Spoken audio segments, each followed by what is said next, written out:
Howdy, everybody. Happy Friday.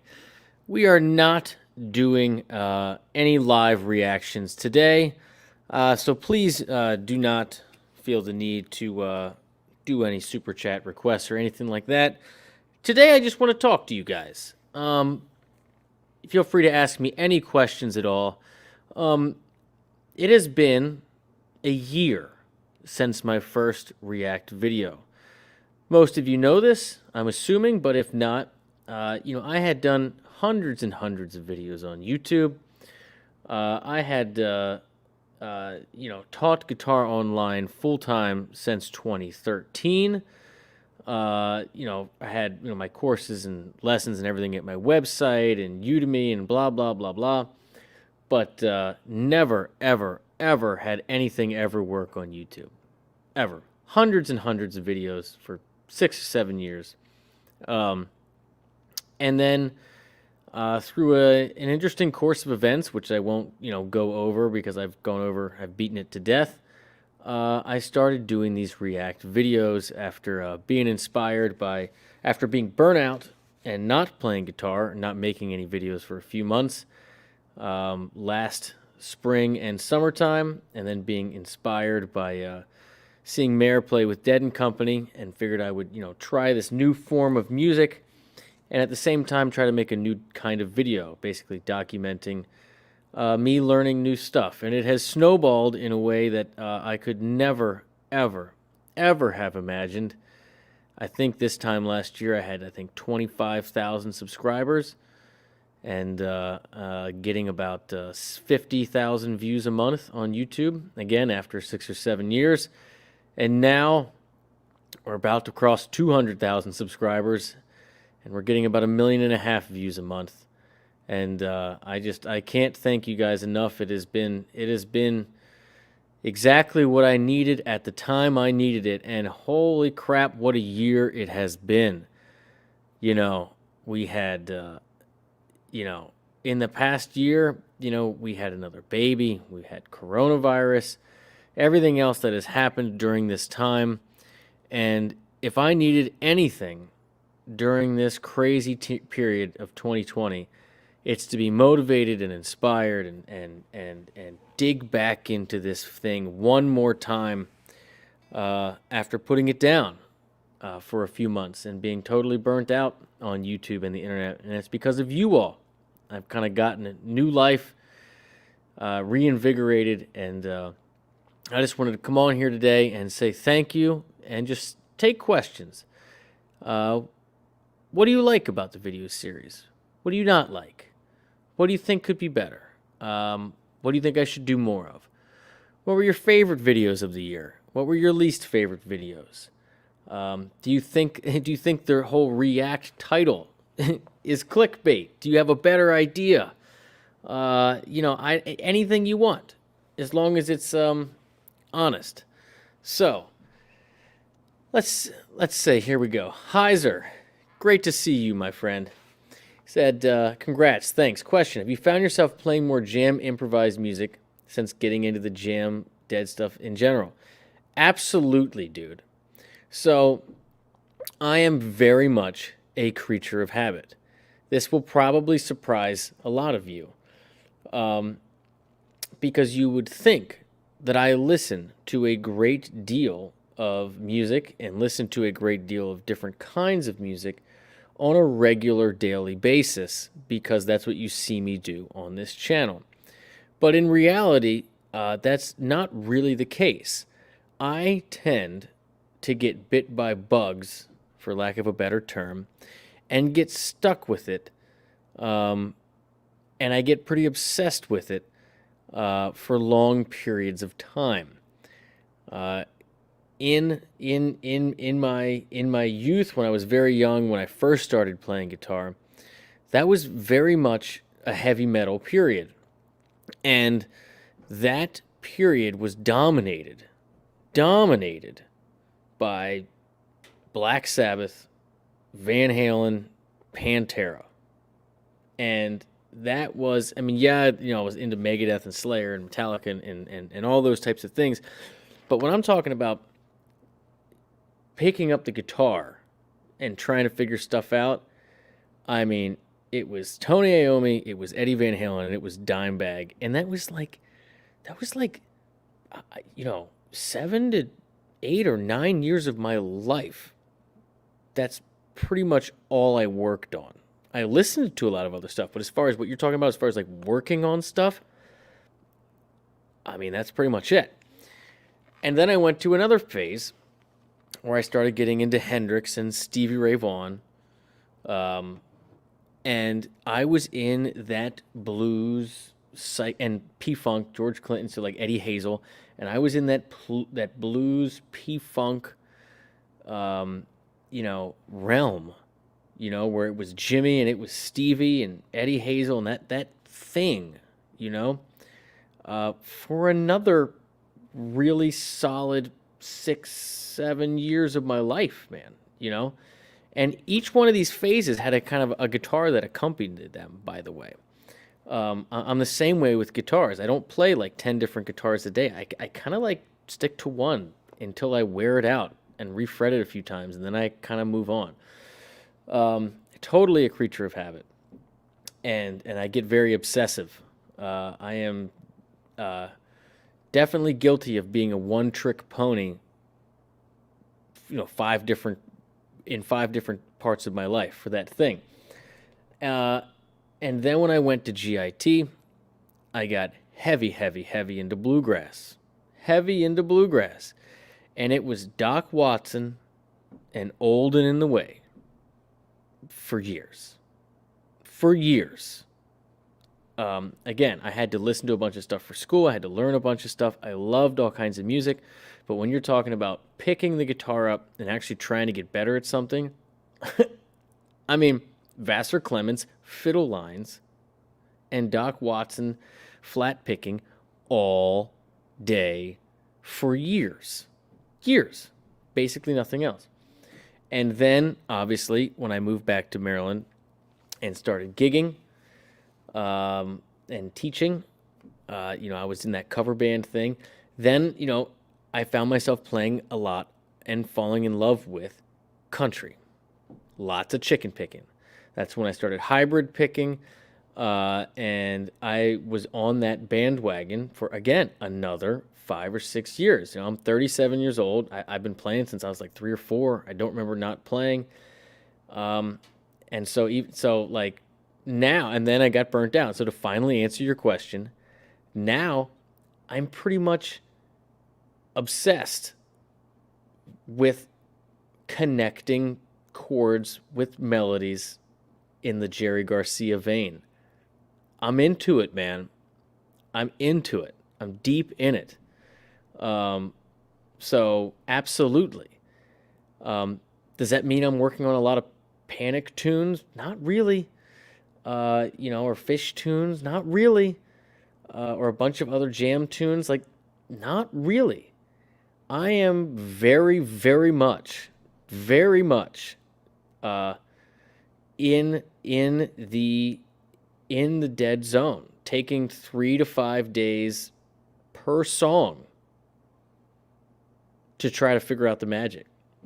That's what I've always done. I'm just that type of guy, And I'm in it right now. I'm totally in it. So, and by the way, there's a dead video. There's a Cornell 77 video coming out tomorrow. All right, next up, and thank you so much, Heiser. Let's keep going.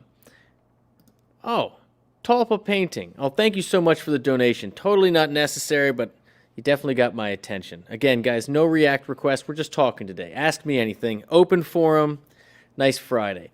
Tulpa painting says, do you fight the urge to compare your own progress to that of the legends you admire? As a beginning, this is something I'm guilty of, and I don't know how to manage. This is a great question. And yes, of course. I was thinking the other day that, again, since Eddie Van Halen died, and he was such a huge influence on me, I've been binging a little bit, in thinking about it. And I'm thinking about, Jesus Christ, he was 18 when this came out. He was 22 when he did that. And it's so easy to start thinking, like, oh my God, am I starting to get the old man hands? Have I crossed over? I'm almost 40. Am I starting to get the look that old players get? Are the knuckles less limber? You know what I mean? Did I miss my window? It is so easy to fall into that trap. And so the answer is yes, I do have to fight the urge to compare my progress to that of the legends I admire. That is absolutely a real thing. But I do also have the maturity of someone who has been playing for decades and has a bunch of kids and I think a great deal constantly about development, um, human development, childhood development, et cetera, et cetera. And I know that each person really has to run their own race. It is just true. It has nothing to do with, it is not solely to do with music or anything else in life. Here's a great example. Something not musically related. We all grow up where we grow up. We have the friends we have the family we have, and it's so easy to think that, oh my God, I've lost so much time. You know, if you're the single person and you're in your 30s and you have friends getting married and having kids, you're like, oh my God, I'm getting so far behind. If you see people climbing the corporate ladder and you're still working at a bar or restaurant, or like me, grinding your face off on stage, coming home 4 o'clock in the morning, 3 or 4 nights a week, just to have cash and have no savings. And you see, it seems like the world's passing you by. It can at times, right? That can happen musically. It happens artistically. It happens, or if you get sick, you know what I mean? And you feel like you've lost a tremendous amount of time recovering, right? And you're comparing yourself to all these other places in the world and all these different other people. And the truth is that we all just have to run our own race and just focus on where we are and not let the path define us and keep moving forward based on what we want out of life and what we think our true potential could be. And that's a personal level, relationship level, a musical level, a familial level. But as people, we just have to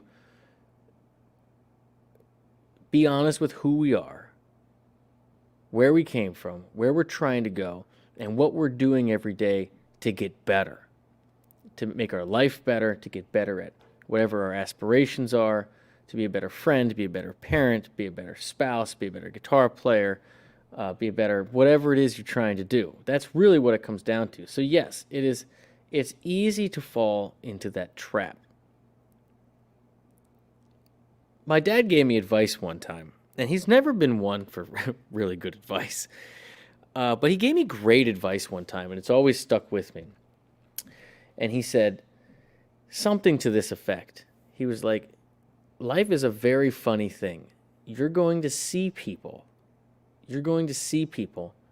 that you thought would never become anything, be the biggest influences in your life.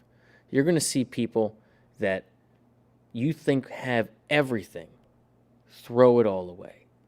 You're going to see people that are the kindest, gentlest, most caring, giving people suffer the most horrible catastrophes. You're going to see people that are the most, in your mind, undeserving fall backwards into a pot of gold, something you think they would never deserve. You're going to see people that have always been healthy and run every day and keep themselves in shape end up in wheelchairs and end up, the last part of their lives being atrocious. And you're going to see people that suffered tremendous tragedy and terrible childhoods and tremendous adversity go on to surprise all of you. You're going to see everything in life. And if you go around comparing yourself to what you might have done in that spot, or what you should that, you're never going to listen to your own inner self and because, real true happiness and peace of mind comes from family and fulfillment of potential. That's it. That's it. You can't do for other people unless you do for you. And doing for you means, are you working to be the you that you know that you can be? And I relate all that back to music. It's all the same. Ken L., what do you see as your greatest challenge when it comes to songwriting? And what do you do to make it manageable? Songwriting is the next frontier for me. Songwriting is the thing that I've been afraid of my whole musical career. If you watch my videos, am a very, very good conduit. I'm a very good regurgitator, if you will, right? I understand very, very quickly what is happening on that stage with those group of people, right? I get it. I understand it. I'd feel comfortable hanging with basically any band anywhere. I'm very, very comfortable in that improvised environment. Composing, totally different ball game. Totally different. Scares the absolute crap out of me. And that's why I know I have to do that as my next phase in my musical evolution. I bought recently a thing to make beats on. I brought my bass with me to Florida because I really, really want to start putting a weekly song out and then teaching the lesson over at my website or something like that. But I want to make something every week that isn't a reaction, that is like an original piece. Maybe I tie a lesson with it because I think I should. I really identify as a teacher more than anything else. And my biggest challenge is the same things we all deal with. Is can I do it? Am I as good as I think I can be? Can I be as good as I think I can be? Will everybody hate it? Right? It's all the same stuff, man. It's all the same human stuff. But I know that's the next big thing for me to do, is create. And I've been thinking about that a lot lately, especially after Eddie Van Halen died. Because again, I've been binging, I've been listening to a lot of interviews. And one thing I found so fascinating, again, this isn't all good. It's not all positive. But he didn't buy a record since the mid 80s. He didn't listen to other music by and large since the mid 80s. He listened to either talk radio in his car or just the engine. He only tried to create for the most part. That is such an incredible thing to think about, that the commitment to creation, that is something that has petrified me my whole life, because it really shows you whether you have something unique to the world. All right. Jimmy James, how are you, my friend? Lots of love. Hope you're doing out there. Martin Harris, thank you so much. I love it. Yes, U.S. Elite Ski. How are you, my friend?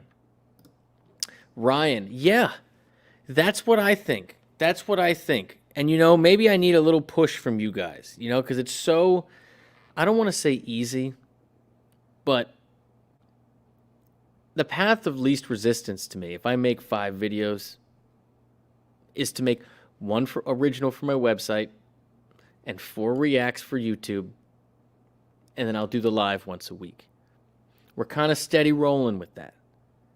I need to push. I need to do something. I need to do something that keeps me pushing forward with me. And I think the next step is actually making music. And yes, retain that teaching element that I identify with. Maybe I'll make lessons to accompany it. I do think that's a great idea. and I think people would watch it, and I think it would be valuable and all those things. But I do think I got to start writing some stuff. I really know that that's the thing I haven't done with my life musically, and that I should, because I'm really trying to get better every day. I really am. Jonathan P., how are you? He says, what have you learned from Garcia as a guitar player? Could you provide examples? Yeah, man. Totally. And again, I'm sure a lot of you are over at my website and you hear me talk about connecting melodies, connecting basic triads with melodies. That's kind of my thing now. Let me pull this off here. What you see, what you hear with Jerry, there's so many different things, right? There's so many rhythmic things, melodic things, harmonic things, the chord choices. But the one thing that really just stands out to me is a commitment to chord tone playing and variations on the melody, and then a fearlessness with which you explore. A fearlessness. So, like, let's make a little track here. Let's do...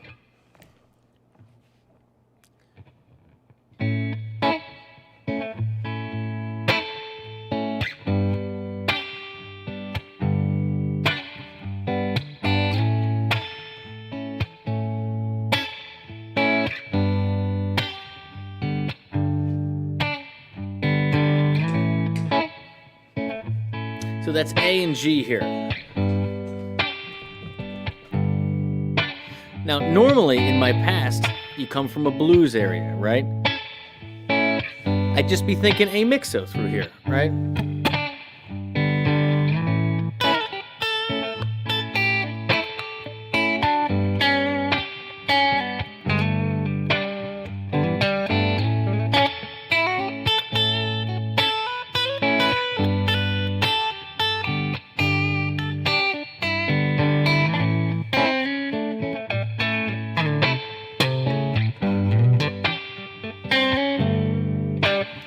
Right? I would just be saying A the whole time. I'm looking for that scale to play over it. But what Jerry really, really does, and this comes from bluegrass. My next course in the Jerry Garcia course is going to talk about this. But this comes from bluegrass. That when you're fast, you're looking for one scale. But when you're slow, once you cross over to where each chord is its own island, you really want to say something about that chord, but always tying back to an original melody. So let's say I come up with some simple melody here, but then when I go to solo, when it's A, it's A. And when it's G, it's G. And we're trying to tie the two together, but you got to give each chord the respect it deserves, just like the whole song. Right? Jason, thank you so much. I'll get to your question in a second. All right, here we go.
That's what I mean. It's that like it's like a commitment to the melody, a commitment to each chord. Like each chord was picked on purpose, right? The writer picked those. So say something about them, right? And then a commitment to full-blown exploration. The video I'm going to put out tomorrow, this Cornell 77, it's They Love Each Other, because it's a year after I did my first react video to The Dead, which was They Love Each Other for Dead and Company. And you see me get my ass kicked. I'm telling you tomorrow, you check out Jerry's solo in that. I think I refer to it as like a little rabbit being lost in the woods and trying to find its way out. It is one of the most purely improv solos I've ever heard. It is right there with like Machine Gun. It is 100%. There's no you have no idea what you're going to do and how you're going to get out of it. And that's what I love so much. But it's that with straight ahead melodies. And each chord getting the respect it deserves. That's kind of the thing. All right. Jason, I promise to get back to you. Thank you so much for the super generous donation. I'm curious about your appreciation for how learning, teaching music informs your life outside of music and vice versa. Well, you sir, are speaking my language here. All right. I mean, here's the thing. And you probably know what I'm going to say here. But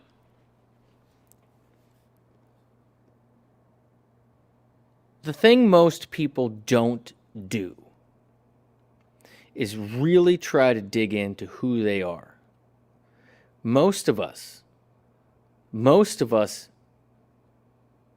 listen to the other voices, right? They listen to external voices. They listen to, what they think they should be doing, what they think they should be thinking. They wonder if they're doing or thinking the right things, and the mind always tries to choose the path of least resistance. The loudest voice in your mind is usually the one that makes you do the easiest thing, the thing that makes us feel the best, the warmest and the coziest, right? Everything's okay. But then we all have the quiet voice. The quiet voice finds you in the middle of the night. It finds you on the highway, finds you in the shower. The quiet voice is the voice that tells you what your true potential could be if you're brave enough, right? And that's different for everyone. That voice says different things to different people. But it's the hard voice. It's the voice of truth, the inner truth of your reality, of what you could do if only you would take the steps, right? And my whole life, the struggle of my whole life has been to be man enough, to be strong enough, to believe in myself enough, to listen to the little voice. And it has been decades and decades of failing in my own eyes and perceived views of other people, and not doing that. And this goes back to the other question. Do you ever feel like, you're judging yourself, comparing your progress, compared to the people that you look up to, and thinking time's going by, and thinking that I've missed the window, and that something is, and all these other people they've got something I don't have, and it's an immortal thing, and I'll never get it, right? And somehow, through all of that, I've kept picking this thing up. After enough time or whatever, I just, for some reason,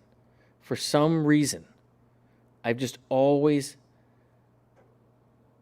gotten to a place where something has found me that's made me keep picking it up, no matter how many times I put it down. And that's why Usually, if you guys have emailed with me, usually at the end of every thing, I say, just keep it in your hands. Because I mean that. I mean it. I really, really mean that. Just keep it in your hands. Because it has changed my life.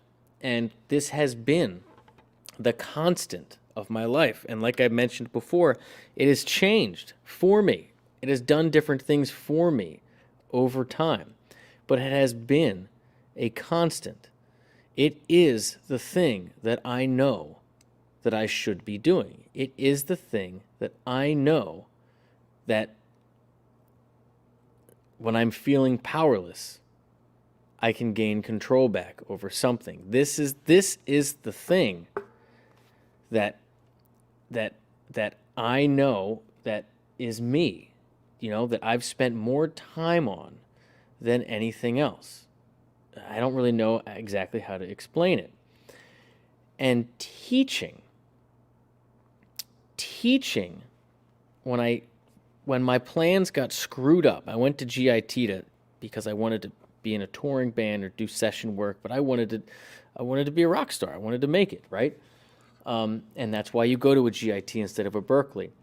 When I went out there and my plans went to crap because well, one, I wasn't the best, but I was damn good, but I wasn't the best. And when I graduated, when YouTube and iTunes and everything came out in 2006 or 7, and all the A&R money dried up, it started in like 99 or so with Napster, but, it took 5 or 6 years for it to actually implode. It imploded in real time when I was there.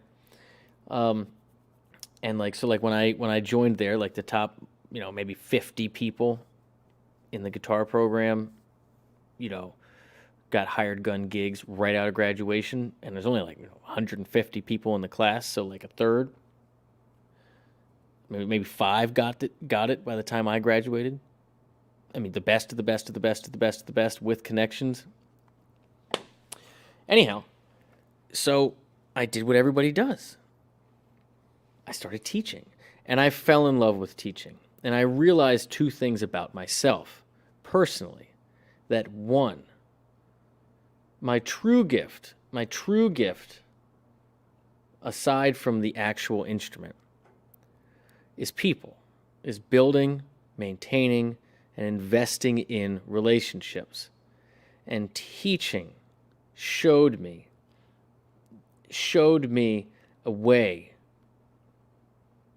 to do both, to really help people, and that would really help me. Teaching changed my life. I know that I'm a good communicator, and I know what I'm talking about when it comes to music because it was so hard for me. So that when I can communicate things like music theory to help your ear, it's because my ear wasn't good and I had to struggle so much that I can communicate how these things work so confidently. So I knew that at my core, I was really a good relationship builder. I'm really just, people are my thing, man. Connecting with people is my thing, and communicating something that was very, very difficult for me in an easy way. Those 2 things came together via teaching. And so to answer your question in a very long, verbose way, learning and teaching music showed me who I am. It took this 20-year pursuit of, am I good enough? Am I smart enough? Can I do this? I've always wanted to do this, but I'm so afraid. Teaching brought this skill set into a new avenue.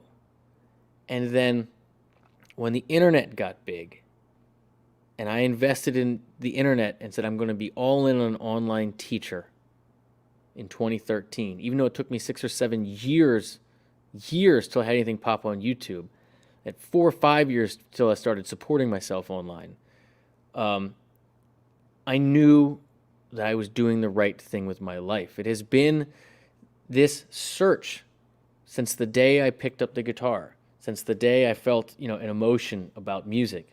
since I was 5 or 6 years old, to get to this point, literally right now. It has been the struggle of a lifetime. I can't stress that enough. So, Jason, I appreciate you as much as you appreciate me. I sincerely appreciate the donation. I mean, it's really, for me, it's all connected. It has been the journey of my life to believe in myself and to think and to actually find a vehicle, find a way to listen to the little voice and build a world around it. And that's what I'm doing now. It's what I feel I'm doing now. I feel like I'm doing the right thing. And it's because of music, it's because of people, and it's because of being strong enough to believe in and invest in myself. And surrounding myself with people that see the me I want to be, like my wife. And that's the God's honest truth. That is it.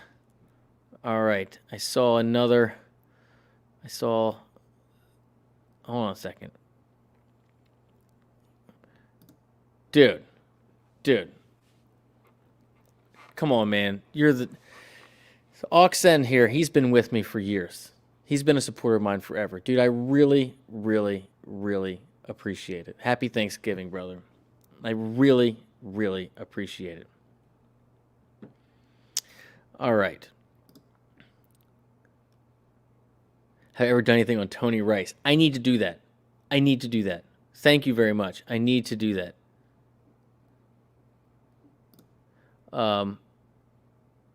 Michael, when you're playing, are you thinking about it? I always play best not.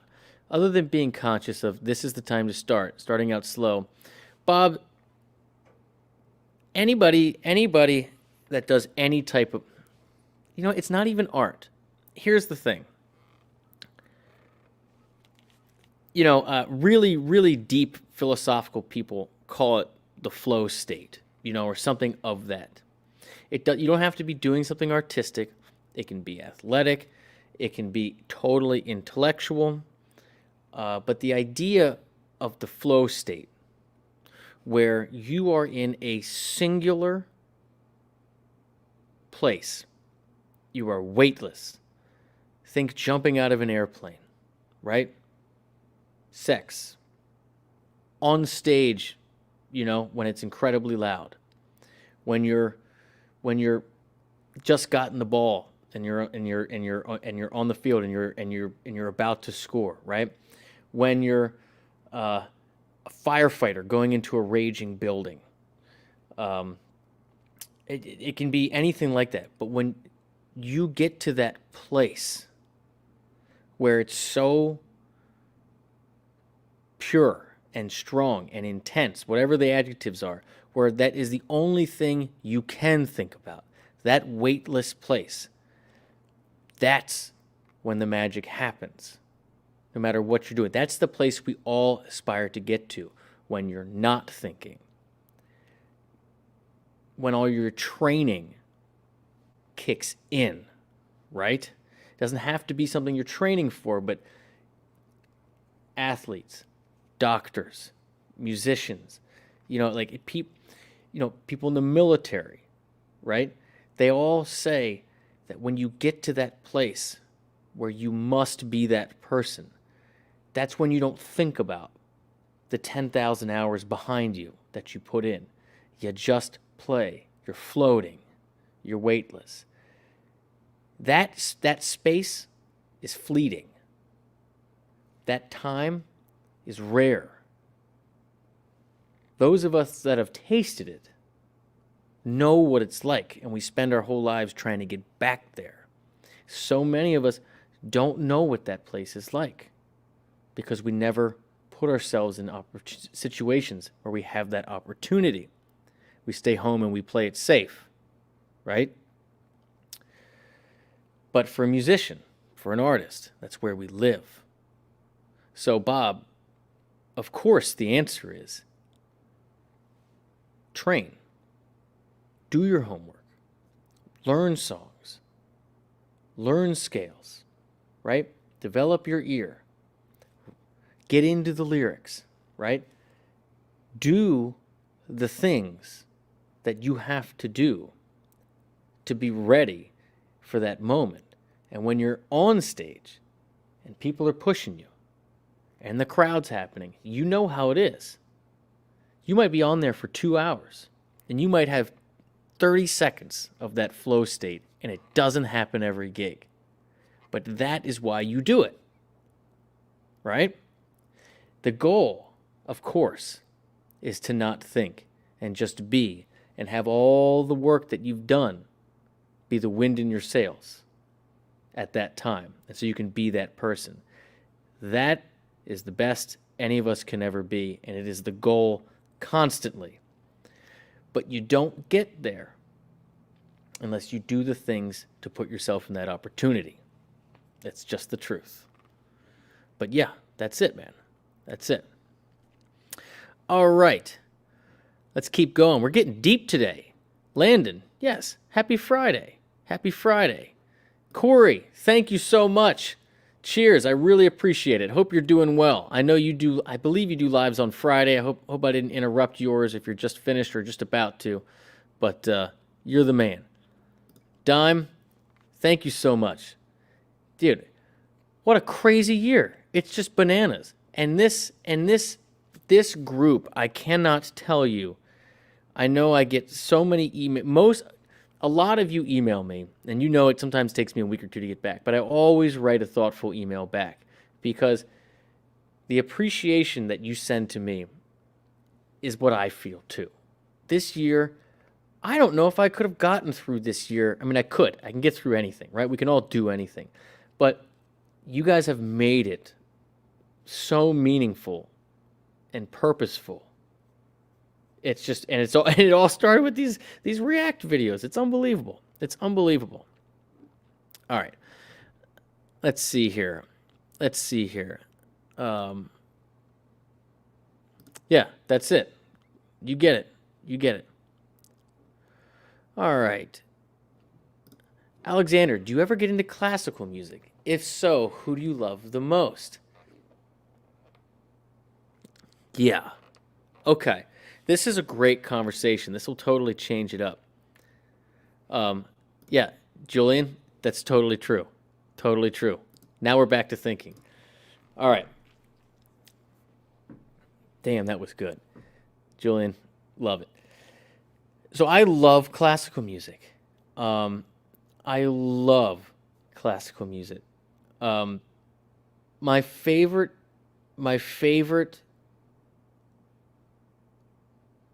of all time is probably the Chopin Nocturnes, number 9 in E flat. That. Boom, boom, boom, boom, boom, boom, boom, boom, boom, boom, boom. That might be the greatest melody I've ever heard. And what's so great about classical music, which is something that is I don't want to say lost because it's incorrect. What's so fascinating to me about the great classical music is that there really aren't recordings of the people that wrote these pieces playing it. It's all an interpretation. That's what I love. You listen to Rubinstein play it, and it's one thing. I love the huge heaviness of Beethoven. Heavy before heavy was heavy. You know what I mean? You listen to some of that stuff, even the really, emotive stuff like the 6th, but like the thunder in the 7th and the 9th, it's just like, that's heavy metal before, that is the real stuff. I love it. Yeah, and by the way, Bach was all harpsichord, right? It's craziness. I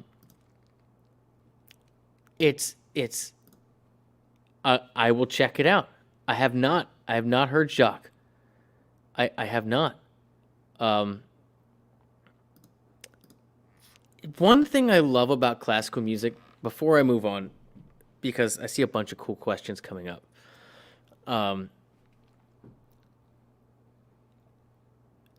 You guys know, if you've listened to this channel for any bit, that I've always struggled with jazz music.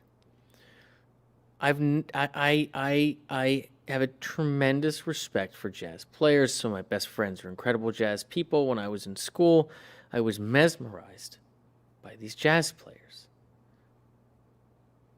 But I am sitting here right now, with the exception of Dave Brubeck's Take 5. I can't think of a single quote-unquote jazz melody that I could sing to you that is popping into my head. It has never made an impression on me that I couldn't remove from my skull. And that is how I define my whole musical life and picking my paths. I do things that I can't get out of my head. That's what gets me going. And I'll bring us back to classical music. For the longest time, I thought, perhaps I'm not intelligent enough. Perhaps my ear is not developed enough. Perhaps it's too over my head. I'm just not a good enough musician to appreciate it. And then it hit me. I was like, but what about classical music? I can hear Mozart in my head right now. I can hear Chopin right now. I can hear Beethoven right now. I can hear Rachmaninoff right now. But I can't for the life of me think of a single jazz quote-unquote melody right now. Can't do it. And classical music, I mean, of course it's far more complex. Right? Of course it's and so what is it?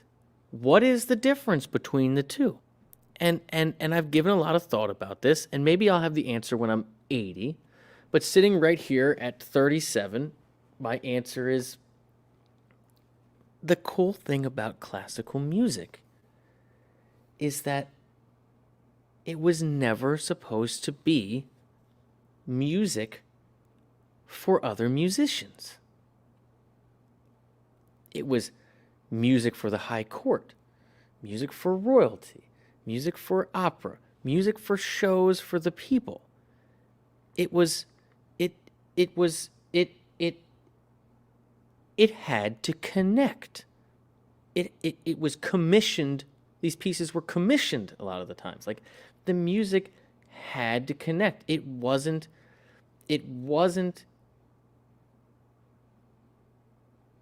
music solely for other musicians. And that's the thing that I think that's why I still can't get with jazz too much, because when I listen to it, I hear music for musicians. I don't hear music for people, like, connecting with it. And so again, this goes back to the conversation we were having before. Like, I thought I was not smart enough. I really thought I didn't have the ear. I wasn't sophisticated enough, that there's something wrong with me, that I don't get it. But god damn, I love classical music. I love it. I love how the timing is not exact.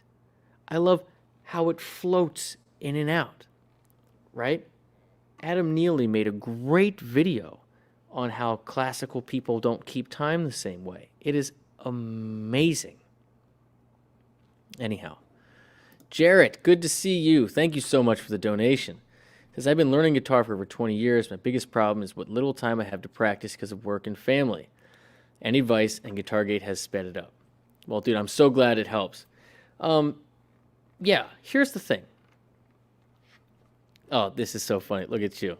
I love jazz, but not classical. See, it's different. It's different. And again, it's yeah. But anyhow, so Jared, it's difficult. It's difficult. It really is difficult. You have to balance everything. But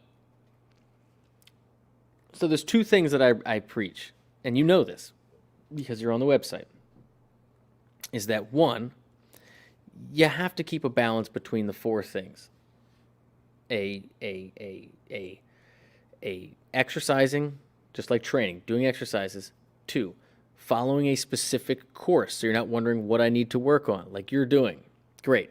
3, learning the tunes that you can't get out of your head. Again, just like I said, if something's like, God damn it, I can't get out of my head. Everywhere I go, I hear that, like, what is it?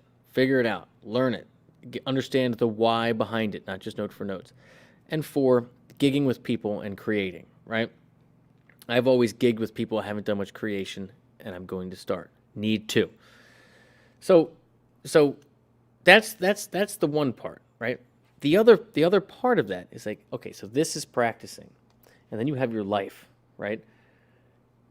This doesn't have to happen in one block. You've heard me say this a bunch of times.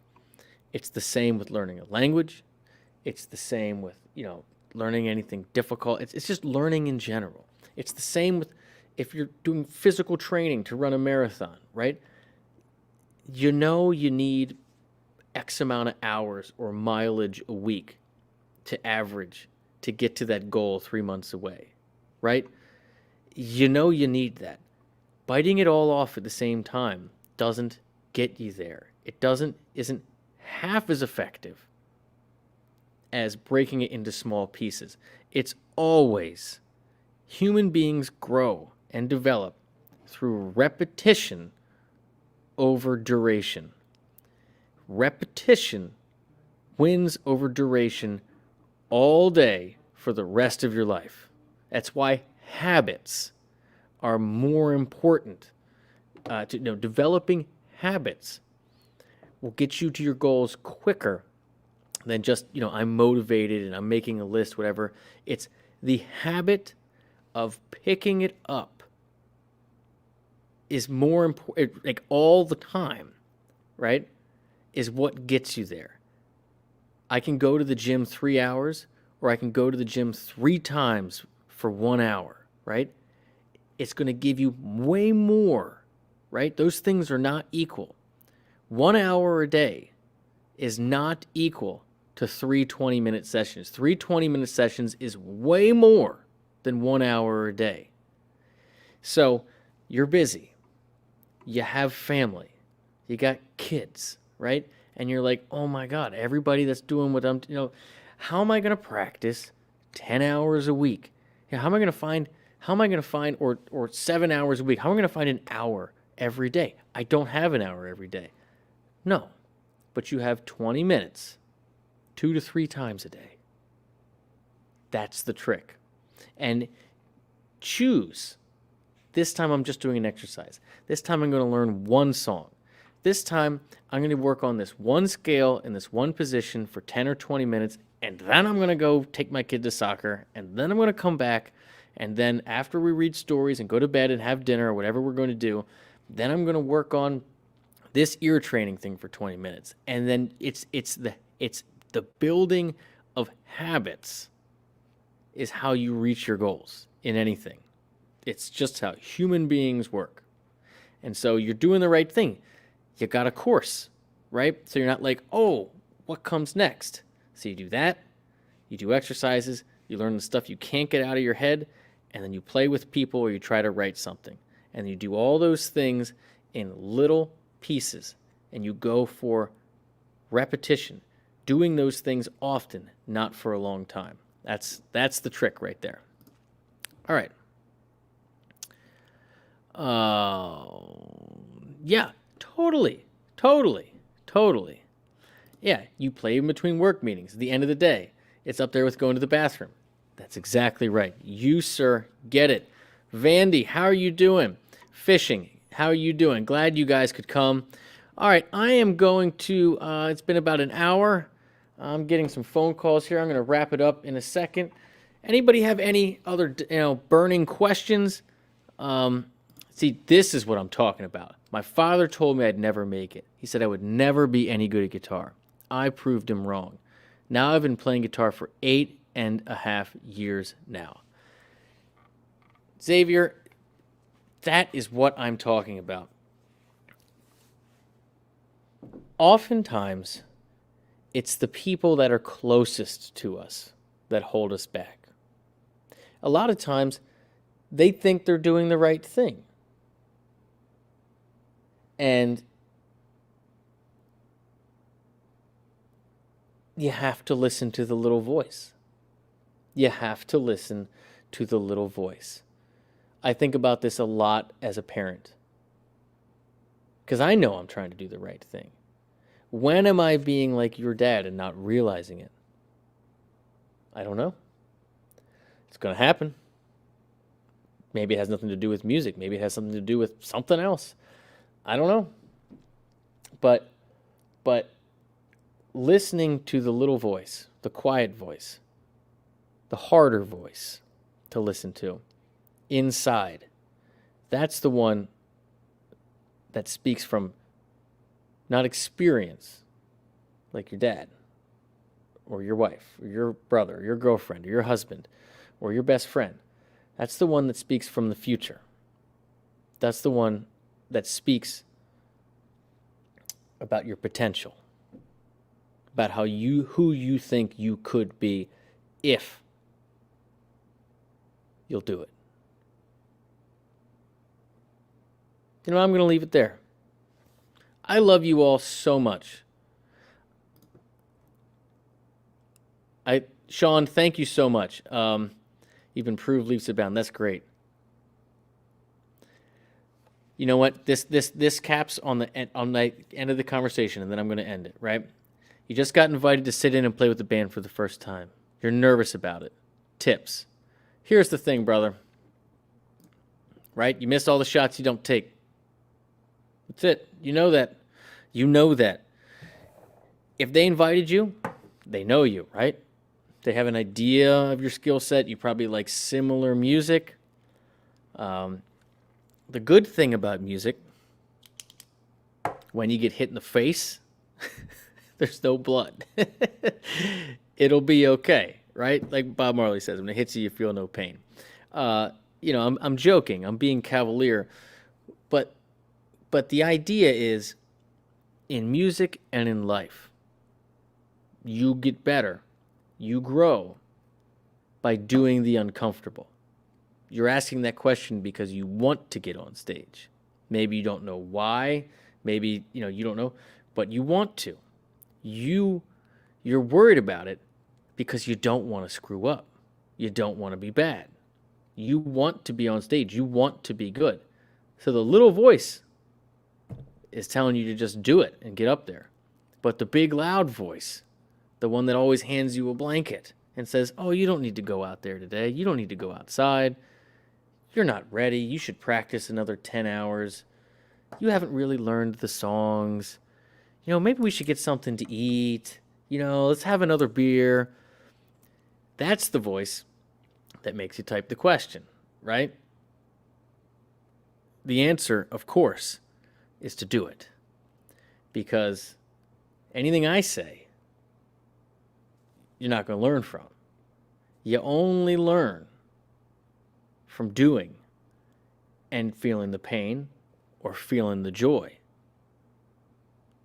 That's the trick. That's one of the tricks, but one of the largest tricks to life is realizing that fulfillment of potential, happiness, meeting goals, however you want to describe it, comes through doing the stuff you don't want to do.